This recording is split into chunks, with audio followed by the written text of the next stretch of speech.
Hi hello ನಮಸ್ತೆ. I am back with on amazing healthy and tasty recipe. ಹೇಗೆ ಮಾಡೋದು ಅಂತ ನೋಡೋಣ. ಸೊ ಒಂದು ಕುಕ್ಕರಲ್ಲಿ ಸ್ವಲ್ಪ ಎಣ್ಣೆ ಇಟ್ಬಿಟ್ಟು ಅದಕ್ಕೆ ನೀವು ಒಗ್ಗರಣೆಗೆ ಬೇಕಾಗಿರೋ ಸಾಮಾನೆಲ್ಲ ಹಾಕ್ಕೊಳ್ಳಿ. ಲೈಕ್ ಸಾಸಿವೆ ಮತ್ತು ಜೀರಿಗೆ. ನಾನಿಲ್ಲಿ ಮೆಂತೆನೂ ಸೇರಿಸಿದ್ದೀನಿ. Since I am a breast feeding mother, ನಾನಿವಾಗ ಆಲ್ಮೋಸ್ಟ್ ಎಲ್ಲ ಅಡುಗೆಗಳಲ್ಲೂ ಸ್ವಲ್ಪ ಮೆಂತೆ ಮತ್ತು ಗಾರ್ಲಿಕ್ ಎಲ್ಲ ಜಾಸ್ತಿ ಯೂಸ್ ಮಾಡ್ತೀನಿ. ನೀವು ಬೇಕಿದ್ದರೆ ಮೆಂತೆ ಹಾಕ್ಕೊಳ್ಳಿ, ಇಲ್ಲಾಂದರೆ ನೀವು ಸ್ಕಿಪ್ ಮಾಡ್ಕೊಬೋದು ಅಕಾರ್ಡಿಂಗ್ ಟು ಯಾರ್ ಟೇಸ್ಟ್. ಸೊ ಅದನ್ನು ಚೆನ್ನಾಗಿ ಫ್ರೈ ಮಾಡ್ಕೊಂಡಾದಮೇಲೆ ಈರುಳ್ಳಿ ಹಾಕಿ ಈರುಳ್ಳಿನ ನೀವು ಚೆನ್ನಾಗಿ ಫ್ರೈ ಮಾಡ್ಕೊಳ್ಳಿ.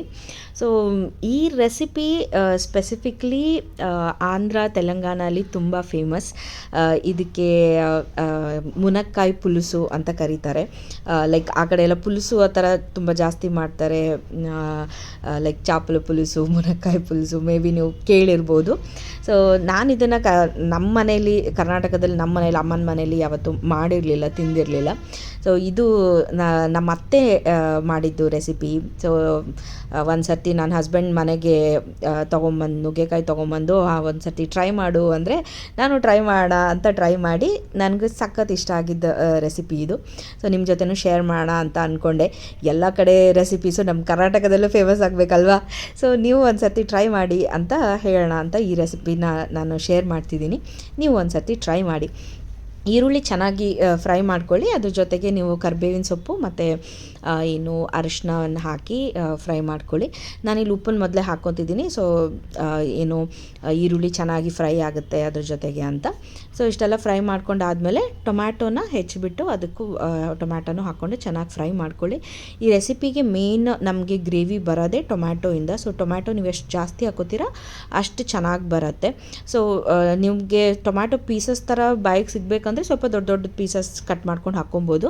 ಸೊ ಆಲ್ಮೋಸ್ಟ್ ಟೊಮ್ಯಾಟೊ ಫುಲ್ ಕುಕ್ಕಾಗಿ ಸಾಫ್ಟ್ ಆಗಿಬಿಡುತ್ತೆ. ಸೊ ನೀನು ಸ್ವಲ್ಪ ಗ್ರೇವಿ ಥರ ಚೆನ್ನಾಗಿ ಬರುತ್ತೆ ಅಂತ ನಾನು ಸಣ್ಣದಾಗಿ ಕಟ್ ಮಾಡ್ಕೊಂಡು ಹಾಕ್ಕೊಂಡಿದ್ದೀನಿ. ಸೊ ನಿಮಗೆ ಹೇಗೆ ಇಷ್ಟ ಆಗುತ್ತೆ ನೀವು ಆ ಥರ ಟ್ರೈ ಮಾಡ್ಕೊಳ್ಳಿ. ಸೊ ಇದನ್ನು ಚೆನ್ನಾಗಿ ಫ್ರೈ ಮಾಡ್ಕೊಳ್ಳೋಕ್ಕೆ ಬಿಡಬೇಕು, ಅಂದರೆ ಸ್ವಲ್ಪ ಕುಕ್ ಆಗಬೇಕು. ಸೊ ನಾನಿಲ್ಲಿ ಲಿಡ್ ಕ್ಲೋಸ್ ಮಾಡಿ ಸ್ವಲ್ಪ ಕುಕ್ ಮಾಡ್ಕೊಂಡಿದ್ದೀನಿ ಚೆನ್ನಾಗಿ. ಅದಾದಮೇಲೆ ಇದಕ್ಕೆ ಸ್ವಲ್ಪ ಖಾರದ ಪುಡಿ ಮತ್ತು ನಾನಿಲ್ಲಿ ಒಂದು 2 ಸ್ಪೂನಷ್ಟು ಸಾಂಬಾರು ಪುಡಿಯನ್ನು ಹಾಕ್ತಿದ್ದೀನಿ. ಸೊ ಇದರಿಂದ ಟೇಸ್ಟ್ ಚೆನ್ನಾಗಿ ಬರುತ್ತೆ.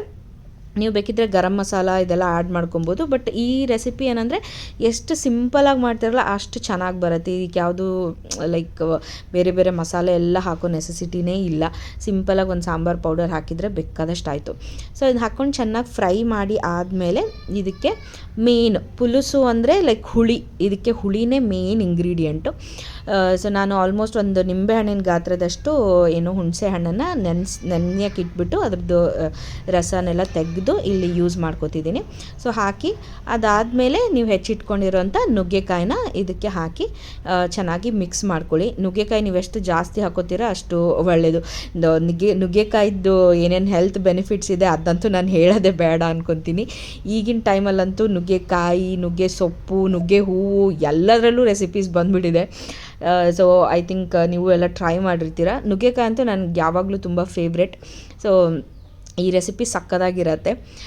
ಸೊ ಇದೆಲ್ಲ ಹಾಕ್ಕೊಂಡು ನೀವು ಚೆನ್ನಾಗಿ ಇದನ್ನು ಮಿಕ್ಸ್ ಮಾಡಿಕೊಂಡು ಲಿಡ್ ಕ್ಲೋಸ್ ಮಾಡಿ ಏನಪ್ಪ ಅಂದರೆ ಲೈಕ್ ಒಂದು ವಿಷಲ್ ತೊಗೊಳ್ಳಿ. ಒಂದು ವಿಷಲ್ ಸಾಕು, ಮ್ಯಾಕ್ಸಿಮಮ್ 2. ಅದ್ರ ಮೇಲೆ ವಿಷಲ್ ಬರ್ಸ್ಬೇಡಿ. ಬಿಕಾಸ್ ನುಗ್ಗೆಕಾಯಿ ತುಂಬ ಸಾಫ್ಟ್ ಆಗಿಬಿಡುತ್ತೆ, ತಿನ್ನೋಕ್ಕೆ ಸಿಗೋದೇ ಇಲ್ಲ. ಸೊ ಹಾಗಾದರೆ ಚೆನ್ನಾಗಿರಲ್ಲ. ಒಂದು ವಿಷಲ್ ಅಷ್ಟು ಮಾಡಿದರೆ ಸಾಕು. ಅಥವಾ ನೀವು ಆಲ್ಮೋಸ್ಟ್ ನಿಮ್ಗೆ ಐಡಿಯಾ ಇರುತ್ತೆ ನಿಮ್ಮ ಕುಕ್ಕರಲ್ಲಿ, ಅಥವಾ ನೀವು ಮಾಡೋ ಕ್ವಾಂಟಿಟಿಗೆ ಎಷ್ಟು ಬೇಕಾಗುತ್ತೆ ಆ ಥರ ನೋಡಿಕೊಂಡು ನೀವು ಕುಕ್ ಮಾಡ್ಕೊಳ್ಳಿ. ಸೊ ಎಷ್ಟು ಚೆನ್ನಾಗಿ ಬಂದಿದೆ ರೆಸಿಪಿ. ನಾನಿಲ್ಲಿ ಆ್ಯಕ್ಚುಲಿ ಏನೋ ಸ್ವಲ್ಪ ಗ್ರೇವಿ ಜಾಸ್ತಿ ಬೇಕು ಅಂತ ನೀರನ್ನು ಸ್ವಲ್ಪ ಜಾಸ್ತಿ ಹಾಕ್ಕೊಂಡಿದ್ದೀನಿ.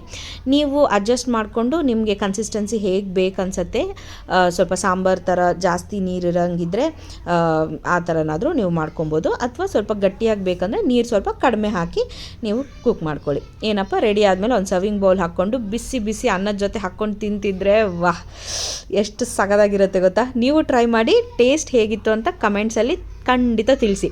ಇದ್ರ ಜೊತೆಗೆ ಹಪ್ಪಳ, ಸಂಡಿಗೆ ಏನಾದರೂ ಹಾಕಿದರೂ ಸೂಪರಾಗಿರುತ್ತೆ. ಸಂಡಿಗೆ ನಾನು ಮನೇಲೇ ಮಾಡಿದ್ದು. ಇದ್ರ ರೆಸಿಪಿನೂ ನಾನು ಖಂಡಿತ ಶೇರ್ ಮಾಡ್ತೀನಿ. ಟೇಸ್ಟ್ ಹೇಗಿತ್ತು ಅಂತ ತಿಳಿಸೋದನ್ನು ಮಾತ್ರ ಮರಿಬೇಡಿ. ಸಿಗೋಣ ನೆಕ್ಸ್ಟ್ ವಿಡಿಯೋದಲ್ಲಿ. ಬಾಯ್ ಬಾಯ್.